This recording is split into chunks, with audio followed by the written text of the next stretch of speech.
A uniform rod of mass m and length l is in equilibrium as shown in the figure। तो यहाँ पर आपको equilibrium में एक रॉड दिखा रखी है जो स्ट्रिंग से भी बंधी हुई है, और फ्रिक्शन भी है यहाँ पर जो उसको रोक रखा है गिरने से।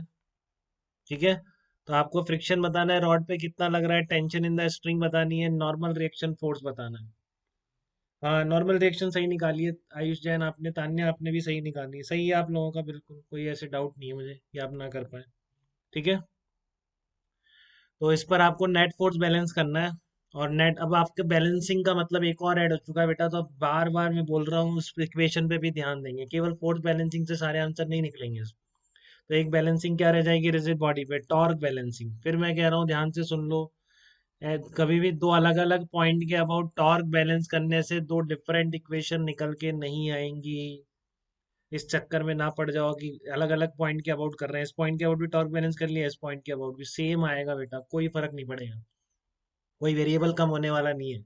तो टॉर्क बैलेंसिंग की जो इक्वेशन है वो सिर्फ एक सिंगल पॉइंट के अबाउट लगाएंगे आप, बाकी इक्वेशन फिर फोर्स बैलेंसिंग से निकालेंगे। ठीक है, बात समझ में आ गई? ये नहीं इस पॉइंट के अबाउट टॉर्क बैलेंस किया, इस पॉइंट के अबाउट टॉर्क बैलेंस किया, कुछ नहीं मिलेगा, उतने ही वेरिएबल रहेंगे, कोई फर्क नहीं पड़ता उससे। तो टॉर्क बैलेंसिंग इक्वेशन एक सिंगल पॉइंट के अबाउट लिखी जाती है, और फिर एक्स और वाई डायरेक्शन में फोर्स बैलेंसिंग। तो ये तीन इक्वेशन सारे आंसर देंगी आपको इस तरह के सिस्टम में। ठीक है, तो along the length of the rod force balancing कर दो। देखो टेंशन फोर्स लेंथ के अलोंग तो आएगा नहीं, टेंशन फोर्स की परपेंडिकुलर है। लेंथ के अलोंग एक क्या लगेगा, नॉर्मल रिएक्शन भी लेंथ के परपेंडिकुलर लग रहा है। मैंने आपको एक एक्सटेंडेड ऑब्जेक्ट वाली कंसेप्ट बताई होगी, ये पॉइंट कांटेक्ट है। ठीक है ना, नहीं बताई शायद तो सुन लो आप, पता नहीं मैंने आप लोगों को बताई कि नहीं बताई, शुरू में बताता हूँ वैसे मैं।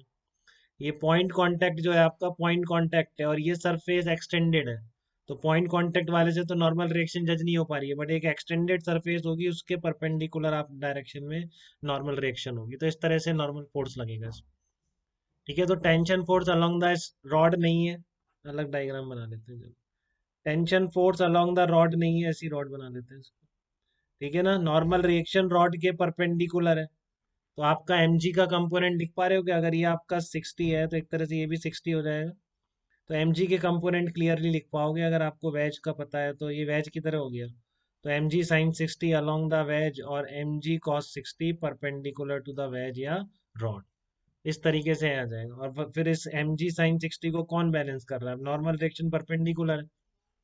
दिख रहा है सबको बेटा ये चीज? टेंशन फोर्स और नॉर्मल रिएक्शन परपेंडिकुलर है रॉड के, तो उनका mg sin 60 को तो बैलेंस नहीं कर सकते, तो mg sin 60 को रोकने वाला कौन है, यहाँ का जो फ्रिक्शनल फोर्स लग रहा है उसने बचा रखा है mg sin 60 से गिराने को। बात क्लियर है क्या सबके? तो ये कृष्णा ने तुरंत बता दिया था शुरू में ही, बाकी सबने भी बता दिया था।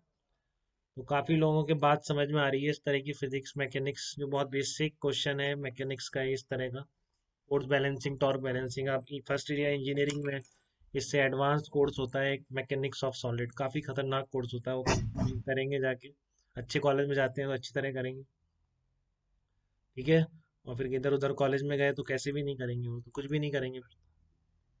ठीक है ना, काफी अच्छा कोर्स होता है, और सबको वो बल्कि ओपन इलेक्टिव होता है, वो किसी भी ब्रांच के बच्चे कर सकते हैं, तो सब करते हैं, वो इतना इंटरेस्टिंग होता है, वो टफ बहुत होता है। इसको थोड़े से पढ़ाई वो बहुत ही कम करता है, वो नहीं भी करता है उसको भी, थोड़ा मेहनत होती है इस कोर्स। मैकेनिक्स ऑफ सॉलिड के नाम से होता है इसमें, फिर स्ट्रेस और स्ट्रेन उस पर चले जाते हैं, टेंसर क्वांटिटी और वो सब पढ़ते हैं। ठीक है, तो बेसिक आइडिया इसी चीजों में है, इस तरह के क्वेश्चन में उसका बिल्कुल।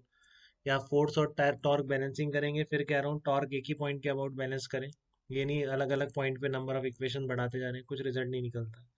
तो यहाँ पे सबसे पहले मैं अलोंग द रॉड बैलेंस कर रहा हूँ, बैलेंसिंग रॉड, बैलेंसिंग टॉर्क या बैलेंसिंग फोर्स।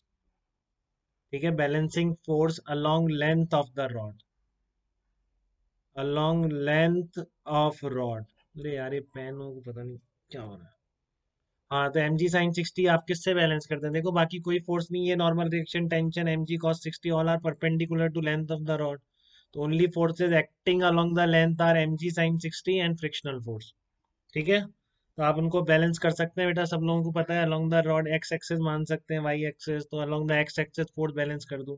बट इन सब चीज़ों से तो आप ऊपर उठ चुके हैं, अब तो इतना मैं नहीं लिख रहा हूँ, आपको समझदारी है इतनी। ये एक एक्स और एक वाई दो परपेंडिकुलर डायरेक्शंस में फोर्स बैलेंस कर सकते हैं, ठीक है ना। आप लोगों के मार्क देख के तो ऐसा नहीं लगता कि आप ना समझ पाए इसको। तो आप लोगों को सब पता है, ठीक है ना। F equal to m g sine 60 degree. तो साइन 60 कितना होता है आपका, बताओ। साइन 60 √3/2 लिख दूं यहाँ पे, एम जी इंटू √3/2। तो ये सिंपल वो है बेटा। इस तरह का क्वेश्चन अभी केवीपीआई में आया था, मैं भी कराऊंगा आपको क्वेश्चन। कहाँ गया वो? अभी मैं कराता हूँ, आप उसका भी आंसर देंगे। उससे पहले मैं सेंटर ऑफ ग्रेविटी की कंसेप्ट बताना चाहूंगा, उससे लिंक है वो। ठीक है, तो फ्रिक्शन इक्वल्स टू कितना हो गया आपका, एम जी इंटू √3/2। कोई दिक्कत इसमें आपको यहाँ तक बेटा? अब सेकंड है, आपको टेंशन निकालनी है, तो टेंशन भी साफ दिख रही है आपको, इधर बैलेंस कर दो। ठीक है ना। या टेंशन के लिए आप क्या कर सकते हो, नॉर्मल टेंशन ऐसे बैलेंसिंग से नहीं आ सकती ना, नॉर्मल रिएक्शन आ सकती है, दो वेरिएबल है बेटा।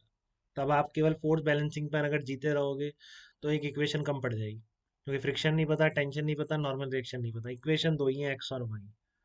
ठीक है। टॉर्क बैलेंसिंग में समझदारी किस पॉइंट के अबाउट करें, कुछ बताया था कि मैंने कभी आपको ऐसा? किसी भी पॉइंट के अबाउट कर सकते हैं, बात हुई थी, आयुष ने जवाब भी दिया था। ये फर्क नहीं पड़ता किस पॉइंट के अबाउट करें, क्योंकि नेट फोर्स जीरो है, तो किसी भी पॉइंट के अबाउट करो, सबके अबाउट जीरो है। बट फिर भी मैंने बताया था किस पॉइंट के अबाउट चूज करना अच्छा रहता है टॉर्क बैलेंसिंग के लिए। टॉर्क, हाँ, कि मैक्सिमम फोर्स जहाँ से पास हो रहे हो, तो इससे बढ़िया पॉइंट नहीं है बेटा अभी लिखने के लिए। ये जो कांटेक्ट पॉइंट है ना, इससे बढ़िया पॉइंट नहीं है इसमें टॉर्क बैलेंसिंग लगाने के लिए। नहीं तो किसी भी और पॉइंट के अबाउट, इसके बाद लिखो तीनों का टॉर्क लिखना पड़ेगा, इसके अबाउट लिखो तीनों का टॉर्क लिखना पड़ेगा। ये कैसा पॉइंट है, सिर्फ दो का टॉर्क बैलेंस करना है। एम जी साइन 60 का आएगा नहीं इस पॉइंट के अबाउट, एम जी साइन 60 का तो किसी भी पॉइंट के। देखो एम जी को कंपोनेंट में डील करना काफी अच्छा रहता है, एम जी को कंपोनेंट में डील करना काफी अच्छा रहता है। ठीक है ना। तो आपका m g sine 60 m g cos 60 आ रहा है, एम जी साइन 60 इस पॉइंट के अबाउट कोई टॉर्क नहीं देगा, इस पी पॉइंट के अबाउट। पी पॉइंट कर देते हैं, तो मैं सीधा balancing torque about point P बोल रहा हूँ। देख लो बेटा, सबको बहुत ही गहराई के साथ समझ में आना चाहिए। ठीक है ना, बहुत रूटीन प्रोसेस है इस तरह की torque balancing. Balancing torque about point P, P point के अबाउट टॉर्क बैलेंस कर रहा हूँ मैं, तो टेंशन का टॉर्क कितना आएगा, ये आपकी निकाल लो अब तो। Perpendicular distance into force, regular practice अच्छी है इसी की, ठीक है ना। किसकी? मैग्नीट्यूड ऑफ टॉर्क कैसे लिखा करें, परपेंडिकुलर इनटू फोर्स। परपेंडिकुलर कौन सी डिस्टेंस है, लाइन ऑफ एक्शन पे परपेंडिकुलर डिस्टेंस, जिस पॉइंट के अबाउट आप टॉर्क लिखना चाह रहे हैं। ठीक है, जिस पॉइंट के अबाउट आप टॉर्क लिखना चाह रहे हैं, उस पॉइंट से line of action of force की परपेंडिकुलर डिस्टेंस।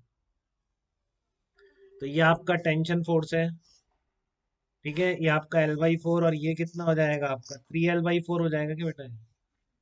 ये डिस्टेंस, अरे यार ये पेन, 3L/4 डिस्टेंस हो जाएगी, 3L/4। और एम जी कॉस 60 का टॉर्क आएगा, एम जी कॉस 60 कितना होगा, L/2 डिस्टेंस था यहाँ से, m g centre of mass पे लगता है बेटा, फिर बता दूं, देखो ध्यान से समझ रहे हैं ना। अभी जस्ट अगला पॉइंट वही समझ में आने वाला है आपको, सेंटर ऑफ मास पे कैसे लगता है। ठीक है। बट अभी क्या ध्यान रख रखा है आपने, एम जी हमेशा सेंटर ऑफ मास पे लगता है, तो यहाँ से डिस्टेंस, ये लाइन ऑफ एक्शन हो गई। देखो बेटा, अब तो दिक्कत नहीं आती किसी को टॉर्क लिखने में। इस पॉइंट के अबाउट इसका टॉर्क कैसे लिखूंगा, ये line of action of force की परपेंडिकुलर डिस्टेंस, डायरेक्शन देख लो। इस टी की डायरेक्शन क्या होगी, outward, r cross F, r vector cross F vector, r vector cross F vector, तो इनसाइड होगी इसकी एम जी कॉस 60। ये तो उसको उधर घुमाने की कोशिश कर रहा है, ये इसको इधर घुमाने की कोशिश कर रहा है, रुकी हुई है, तो मतलब दोनों बैलेंस है। नहीं तो एक भी ज्यादा होता तो उधर घूम जाती रहो। ठीक है ना। अगर टेंशन तो उधर घुमाने की कोशिश कर रही है, एम जी कॉस 60 इधर घुमाने का कोशिश कर रहा है, रुकी हुई है, इसका मतलब दोनों की कोशिश सेम है, दोनों का टॉर्क बराबर है। तो कोई दिक्कत तो नहीं है। देखो टेंशन का टॉर्क कितना आ जाएगा, 3 × L/4 एम जी कॉस 60, ये डिस्टेंस कितनी आ गई आपकी, एम जी कॉस 60। ठीक है ना, इंटू L/2 में, यहाँ से L/2 पर होगा सेंटर, और ये L/4 मैंने दे रखी है आपको यहाँ पर। ठीक है ना, दिख रही है सबको, L/4 दी थी यहाँ पे शुरू। तो इसलिए ये डिस्टेंस कितनी हो जाएगी, ये हो जाएगी L/2, यहाँ से यहाँ तक L/2 माइनस L/4, तो L/4 हो जाएगी। तो M g cos 60 into L/4 आपका यहाँ पे आ जाएगा। ठीक है। तो अब आप यहाँ से टेंशन की वैल्यू निकाल दीजिए, बस जो भी आएगी सॉल्व कर लेंगे, एल कट जाएगा, ये कैपिटल एल ही है सब जगह, कैपिटल कैपिटल है, स्मॉल एल लिया है क्या, चलो स्मॉल एल कर दो यार, सब जगह स्मॉल एल हो गया है। तो टी आपका आ जाएगा mg/6 आ जाएगा। ये आपके टेंशन फोर्स की वैल्यू आ गई। ठीक है ना। टेंशन फोर्स की वैल्यू mg/6। अब आपका एक और वेरिएबल बन गया, अब ये मत सोचना इसके अबाउट निकाल दो। ठीक है ना। वो आपकी रिलेशन अभी तो दिख जाएगा आंसर, इसके अबाउट बैलेंस करोगे तब भी नॉर्मल रिएक्शन आ जाएगा। ठीक है ना। बट नंबर ऑफ इक्वेशंस में बढ़ोतरी नहीं होती जब आप total number of equations count करेंगे। ठीक है ना। तो कभी भी ऐसे काउंट ना करें कि दो टॉर्क बैलेंसिंग से लिख दी और एक एक्स एक्सेस से लिख दी, तीन इक्वेशन तीन वेरिएबल, ऐसे नहीं करें बेटा। टॉर्क बैलेंसिंग से हमेशा एक ही इक्वेशन बना। तो अब आपका नॉर्मल रिएक्शन और टेंशन से आप क्या निकाल दें, या तो आप नॉर्मल रिएक्शन निकालनी है, इसके अबाउट टॉर्क बैलेंस करना कॉम्प्लिकेटेड है, फ्रिक्शन का टॉर्क सब लिखना पड़ेगा। तो इजी यही लग रहा है कि आप उसको फोर्थ बैलेंसिंग कर दें, n+t equals to mg × cos 60 degree. n+t equal to mg × cos 60।